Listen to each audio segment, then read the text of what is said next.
يقول الفتى بروايد الخاطر اشتعل من احزانه وسط الصدر وهمومه هملان.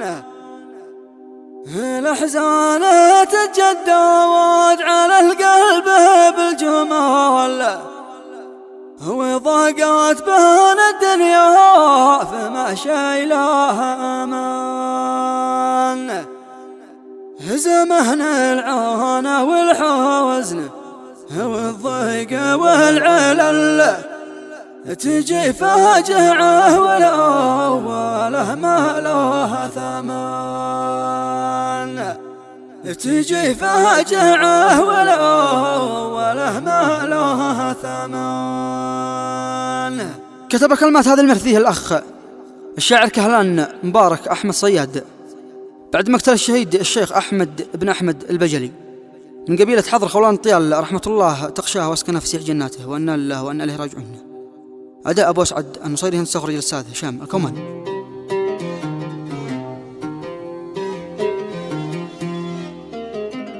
مع تحيات تسجيلات الكرماني.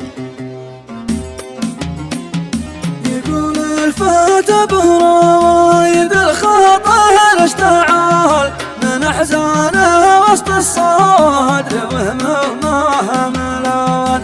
الاحزان تتجدد على القلب بالجمال وضاقت بين الدنيا فما شيلها امان.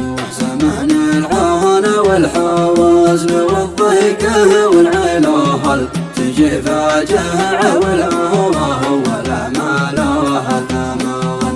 حنينا على المغوى له حقنا الجمل وحمه حمى قومه ومطلق له العنون. حنينا على المغوى له حقنا الجمل وحمه حمى قومه ومطلق له العنون.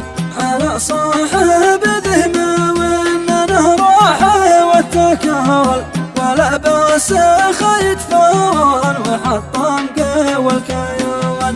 ابو عبده المقدوان والشجاع البطل رجل كان من خيرات رجع جيلان الزكان. ابو عبده المقدوان والشجاع البطل رجل كان من خيرات رجع جيلان الزكان. ذهل الوافع عنوان نضرب به المثال وشاعر ومتعلم ثقافي وترجمان. تركنا على الدنيا ومن صفنا رحال وتبقى له الذكرى تجدد على الزمان. ونال الشهاده لواجب الرب وانت قول الأعلى مراتب داول روضاته الجنون. ونال الشهاده لواجب الرب وانت قول الأعلى مراتب داول روضاته الجنون. كفقايد الأبطال حزن كامل المحاول على شجاع الشجعان حزن على الزبان. وذه ما يقم العواد ليصطاب بالفشل بما قاله القرآن والشرع والبيان. نقصص بذي خطاوط وندهد وذي قتال في قادات الدولة وحكومة وبرلمان. نقصص بذي خطاوط وندهد وذي قتل في قادات الدولة وحكومة وبرلمان. ولا غير هذا الحوال لحد بايش في حال ولو كل شمخ لوان خولانا متلون.